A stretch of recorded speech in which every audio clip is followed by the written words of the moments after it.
Notre Sauveur choisissait ordinairement pour prier les lieux solitaires et ceux qui flattaient peu les sens, et ceci afin de nous en donner exemple. Il préférait ceux qui élèvent l'âme à Dieu, comme les montagnes qui s'élèvent au-dessus de terre et qui, généralement dénudées, n'offrent pas de récréation ni de satisfaction au sens. Aussi l'âme véritablement adonnée à la spiritualité ne recherche pas si l'endroit où elle veut prier offre telle ou telle commodité, car ce serait là une marque que l'on est encore esclave des sens. Elle songe à se procurer le recueillement intérieur. Pour cela, elle oublie tout le reste et choisit pour faire oraison l'endroit où elle sera le plus à l'abri des objets et des plaisirs sensibles. Elle détourne le regard de tous les objets extérieurs afin que, dégagée de toutes les créatures, elle puisse mieux s'entretenir seule avec son Dieu. Et pourtant, chose curieuse, on voit quelques âmes adonnées à la spiritualité qui ne songent qu'à orner outrageusement leur oratoire, à disposer des lieux agréables à leurs conditions et à leur inclination. Quant au recueillement intérieur, qui est ce qu'il y a de plus important, c'est ce dont elles font moins de cas. Aussi en ont-elles fort peu, car si elles en avaient, elles ne pourraient prendre plaisir à ces excès d'ornementation et de décoration. Elles en éprouveraient plutôt même de la fatigue. La cause première pour laquelle certaines personnes adonnées à la spiritualité n'arrivent jamais à entrer dans la véritable joie de l'esprit, c'est qu'elles n'achèvent pas elles-mêmes de se sevrer de la joie que procurent les réalités extérieures et visibles.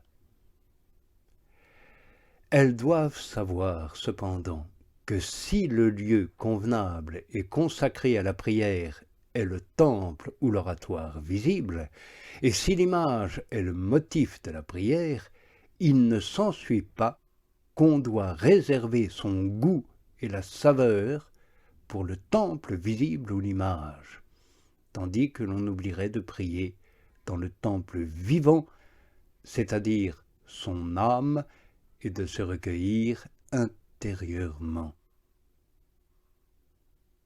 C'est ce que saint Paul nous fait remarquer en ces termes: « Considérez que vos corps sont les temples du Saint-Esprit, qui habite en vous. » Et le Christ Jésus nous dit aussi par saint Luc: « Le royaume de Dieu est au-dedans de vous. » Il ne veut pas dire qu'il est dans nos entrailles ou dans nos muscles intérieurs. Il signifie qu'il est en notre partie invisible, dont le corps est l'enveloppe visible. C'est à cette considération que nous renvoie cette parole de Jésus que nous avons déjà rapportée, à savoir: « Il faut que ceux qui prient adorent le Père en esprit et en vérité. »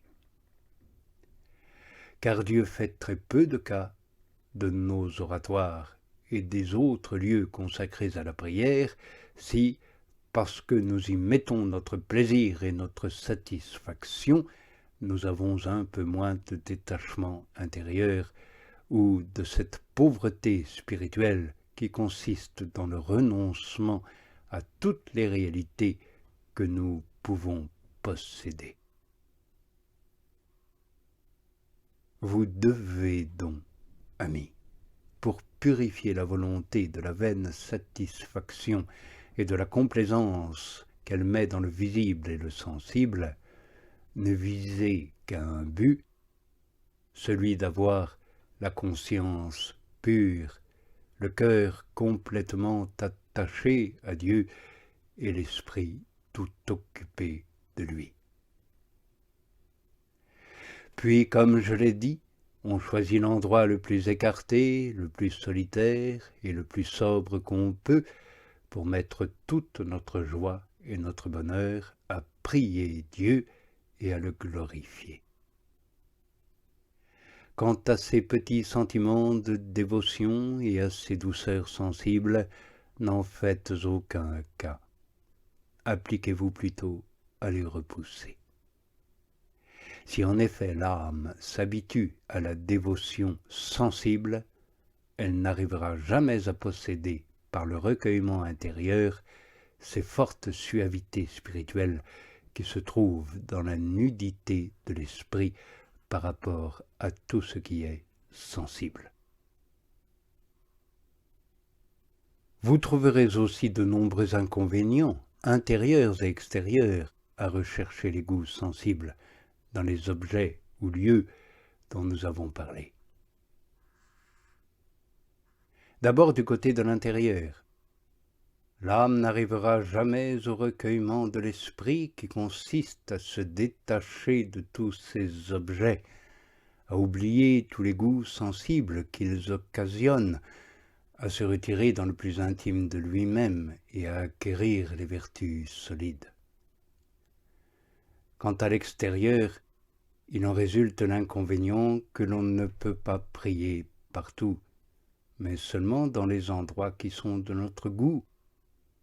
Et ainsi on omettra bien souvent de prier parce que, comme dit le proverbe, on ne sait lire que dans le livre de son village. De plus, cet attrait pour les goûts sensibles engendre des changements continuels. Celui qui en est l'esclave ne peut jamais demeurer longtemps dans le même endroit, ni même parfois persévérer dans sa mission. Aujourd'hui, vous le verrez dans un endroit et demain dans un autre. Aujourd'hui, il se retire dans un ermitage et demain dans un autre. Aujourd'hui, il décore un oratoire, demain il en décorera un autre. Ce sont aussi les personnes de ce genre qui passent toute leur vie à changer d'état et de manière de vivre. Elles ne connaissent de la vie spirituelle que cette ferveur et ces goûts sensibles dont nous avons parlé. Elles ne recherchent que leurs aises et leur satisfaction. Aussi ne font-elles jamais le moindre effort pour arriver au recueillement intérieur par l'abnégation à leur propre volonté et la résignation à supporter la gêne. Toutes les fois qu'elles rencontrent un lieu qui semble favorable à leur dévotion, ou quelque genre de vie ou situation qui correspond à leur goût et à leur attrait, elles y courent aussitôt et abandonnent ce qu'elles avaient précédemment. Mais comme elles n'ont eu d'autre mobile que cet attrait sensible, elles ne tardent pas à chercher autre chose, parce que cet attrait sensible n'est pas constant et fait promptement défaut.